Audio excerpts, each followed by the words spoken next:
article 85, il a créé un fonds de garantie. Je vous lis les articles. Hein. Il a créé un fonds de garantie. On avance technique. Il a créé un fonds de garantie de dédommagement foncier, en abrégé FGDF. Le FGDF est un compte d'affectation spéciale. Article 86. Le fonds de garantie de dédommagement foncier a pour mission de soutenir et de faciliter l'accès à l'État à la terre dans le cadre de sa politique de développement et pour ses différents besoins d'utilité publique. Il a également pour mission de réparer toute faute commise ou erreur commise par un conservateur de la propriété foncière ou tout agent de l'administration à l'occasion de l'immatriculation d'un immeuble au livre foncier et dont la responsabilité est imputable à l'administration. Article 97, allons-y. 87. Article 88, les modalités d'organisation. Bon, on continue. Article 2, les noms, mais sauf chemin, parce que les verrez. Article 91.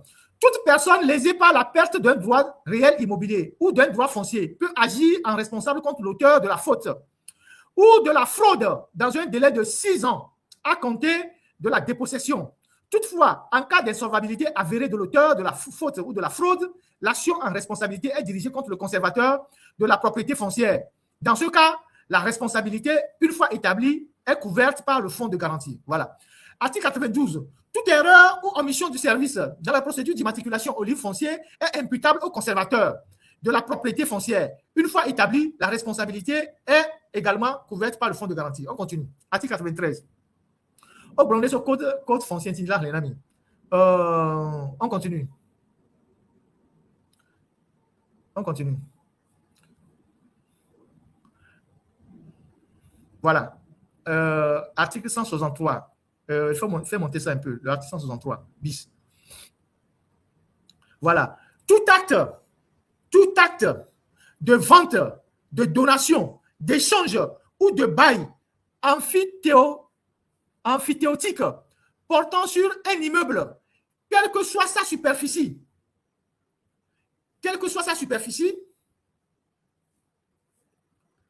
tout acte de vente, de donation, voilà, est enregistré à la mairie au lieu de situation de l'immeuble. À défaut d'enregistrement, l'acte est inopposable aux tierces. L'acte donne lieu à la perception d'un timbre fiscal et à la remise d'un récépissé. La mairie transmet mensuellement les informations collectées à l'Agence nationale du domaine et du foncier ainsi qu'à l'Observatoire national des prix fonciers. Un décret en Conseil des ministres fixe les conditions, les modalités et le délai de l'enregistrement des actes mentionnés au premier alinéa. Il détermine également le montant de l'amende applicable en cas de défaut d'enregistrement dans ce délai. On continue. Toute vente d'immeuble, toute vente d'immeuble à titre onéreux est soumise à l'obligation de déclaration du prix de cession auprès de la mairie du lieu de la situation de l'immeuble. Écoutez très bien cet article. Ça, s'il est adopté, c'est nouveau. Maintenant, quand tu veux vendre un immeuble, tu as l'obligation de déclarer le prix de la cession auprès de la mairie où se trouve l'immeuble. Donc, toute vente d'immeuble à titre onéreux est soumise à l'obligation de déclaration du prix de cession auprès de la mairie du lieu de situation de l'immeuble. L'acte de vente mentionne, à peine de nullité relative, le prix réel de la transaction ainsi que les modalités de paiement. Donc, on va déclarer et moi, immeuble avait pris les mairies voir. L'acte de vente, au mac, que on a son salon, on a vrai qu'on salon chiffre noir dit. Et bakou les que amia tu fero assis ne amia business dans les ports. Allô, dans la vie normale, allô, et ça n'a pas coûté, mais ça gagne 100 millions en liquidité. Tu dois mentionner que c'est en liquidité. Mais tu fais non, par chèque bancaire, par transaction bancaire, par virement, tu dois mentionner.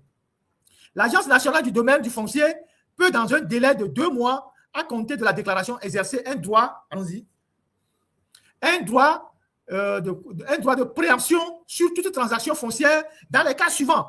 Lorsque le prix déclaré est manifestement inférieur à la valeur vénale du bien, tel que déterminé par le référentiel indicatif des prix fonciers établi par l'Observatoire national des prix fonciers, afin de lutter contre les pratiques de sous-évaluation frauduleuse. Lorsque la transaction est de nature à compromettre les objectifs de la politique foncière nationale ou à favoriser une spéculation excessive. Continuons. L'autre point. Constitue des pratiques spéculatives prohibées, l'acquisition répétée de terrains en vue de leur revente à court terme, sans mise en valeur dans un but exclusif de réalisation de plus-value. Voilà, ici ça m'intéresse. Mignon, les Togois, amenons les minorités, il y a certains individus, certains personnages, certaines personnes qui appartiennent à la minorité. Et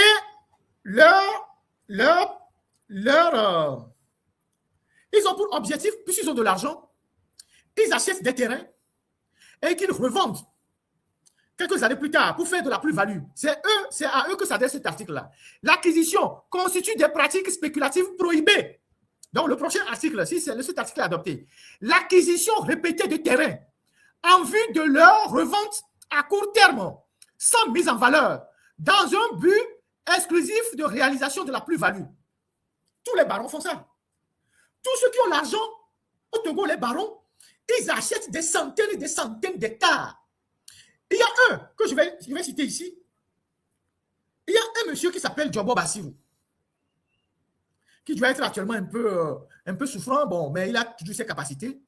Et ce monsieur est l'un des plus grands prédateurs fonciers à Lomé, dans le Grand Lomé. Il est l'un des plus grands prédateurs fonciers.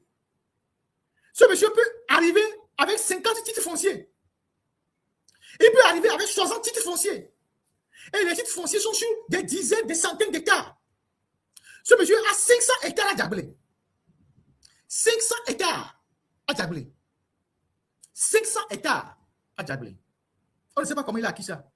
C'est ce monsieur qui a acheté auprès de la collectivité Félicio de Souza, de façon frauduleuse, le terrain là où se trouve aujourd'hui Dr Lafia. Il y avait déjà un titre foncier. C'était la zone où il y avait le champ de tir. À l'époque, déjà, il y avait un titre foncier qui appartenait à la collectivité Félicio de Souza. Ce monsieur a acheté ce terrain à 30 millions. Avec une méthode dolosive, en soudoyant les gens dans la famille. Et il a revendu ce terrain au promoteur de Dr Lafia à 2,5 milliards. Et Planiban, 30 millions. Les collectivités Robo, Félicio de Souza, et doit être des familles, et Planiban, il a des réseaux partout. Il a les réseaux à l'OTR. Il s'immatricule rapidement ces terrains. Il a les juges. Quand tu vas au tribunal, il gagne toujours. Il a les gens dans sa poche. Beaucoup de gens, des officiers. Donc, il est Planiban, 30 millions.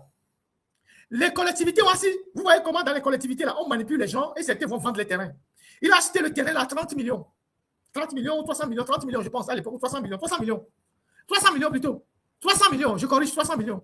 Auprès de cette collectivité, il a revendu à Dr Lafia à 2,5 milliards. Demandez combien il a payé d'impôts.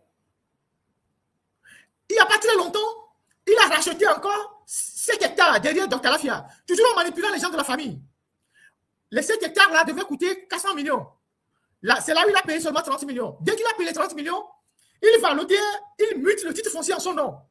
Il a les amis à l'OTR à qui il soudoie rapidement, alors qu'il n'a pas encore fini de payer les propriétaires. Il a juste avancé 30 millions. Rapidement, il est parti muter le titre foncier. Les 7 hectares là, et 3 mai, les ça fait 50 millions le lot. Et mais quand on est plein le fou, Niger Tawe, parce que fou baba mais Niger Tawe on a fou non. Zongo mebe, le hôpital là c'est avec de zone où que les et moi a tout babé zone avec fou qu'il vend 50 millions le lot.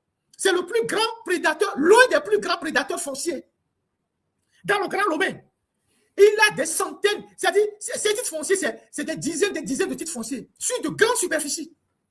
Et personne ne lui dit rien. Mais vous savez ce qui va se passer avec ça? Si on n'arrête pas cette pratique-là, les gens qui achètent 1000 hectares, 500 hectares, 300 hectares, 400 hectares, 2000 hectares, et ils bloquent les terrains. Ils empêchent même les paysans qui leur ont vendu le terrain d'aller cultiver. Ils ne mettent pas en valeur ces terrains. Ils bloquent les terrains. 1000 hectares, 500 hectares, 60 hectares, 80 hectares. Il y aura une guerre civile au Togo si on n'arrête pas ça. Si on ne met pas fin à cette pratique-là, il y aura une guerre civile au Togo. Parce que ceux qui ont gagné de l'argent dans la minorité ne peuvent pas aller dans les villages avec 10 millions pour acheter 100 hectares. Il m'a été rapporté qu'il y a un monsieur qui opère depuis Badou jusqu'à dans le Pelé. Ce monsieur, il opère depuis Badou jusque dans le Pelé. Et il a à son actif des centaines et des centaines d'hectares. Au point qu'aujourd'hui, dans le Pelé, il y a des villages qui s'affrontent. Ce monsieur, il fait quoi? Il reçoit des financements du Qatar, soit il sent que c'est pour des activités d'ONG, et il prend ces financements et il achète des centaines d'hectares en son nom. Ce monsieur est à Balimé. Ce monsieur est à Balimé. Il achète des centaines d'hectares. À la base, ils disent que c'est de l'argent pour des ONG, c'est pour des activités lucratives, quoi d'ONG. Et ils profitent pour acheter des terrains en son nom. Il faut auditer le livre foncier du Togo. Il faut auditer le livre foncier du Togo. Pour que, il ne faut pas seulement voter la loi aujourd'hui. Il faut que la loi que vous allez voter prochainement, l'article là, il soit rétroactif. Ceux qui ont acheté 1000 hectares, 500 hectares, 300 hectares, il faut remettre tous ces terrains dans le domaine public. Il faut retourner tous ces terrains dans le domaine public.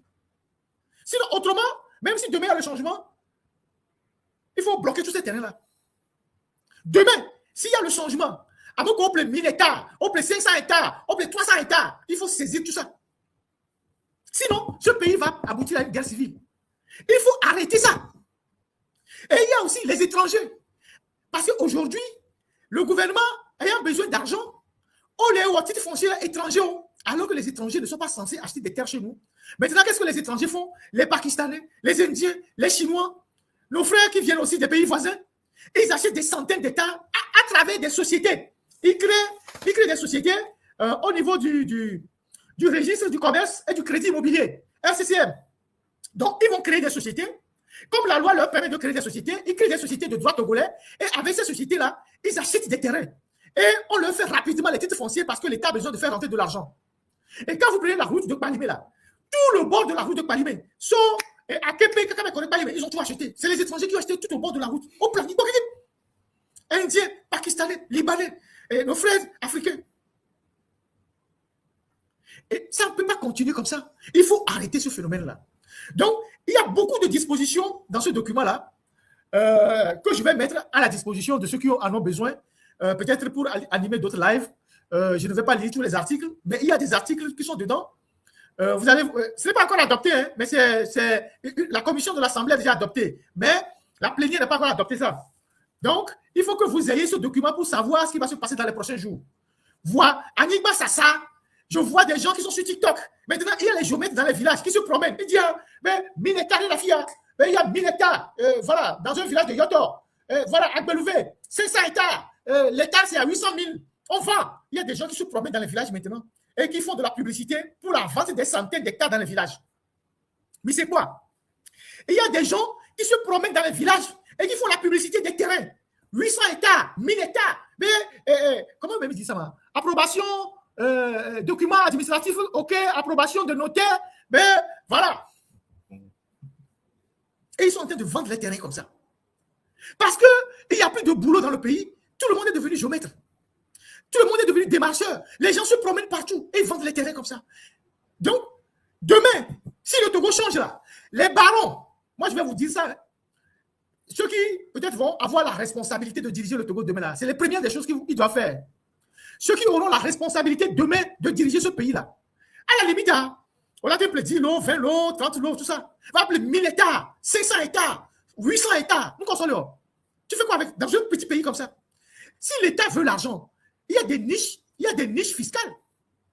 Si l'État togolais, l'OTR par exemple, décide demain d'imposer un forfait annuel à tous les terrains vides qui sont à Lomé, que les gens ont achetés, ils ont laissé pour vendre après. Si l'OTR décide demain d'imposer tous les terrains nus qui sont à Lomé, que les gens ont abandonnés, il y a des terrains que les gens ont achetés à Lomé ou dans la périphérie de Lomé qui font 40 ans. Tu aurais dit.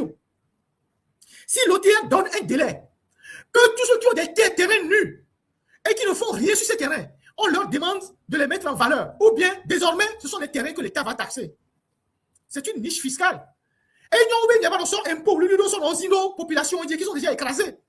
Pourquoi vous ne le faites pas? Parce que la plupart de ceux qui ont les terrains là, ce sont les vôtres. Pourquoi vous ne faites pas ça? Parce que la plupart de ceux qui ont ces terrains nus à Lomé, qui sont inexploités, ce sont les vôtres.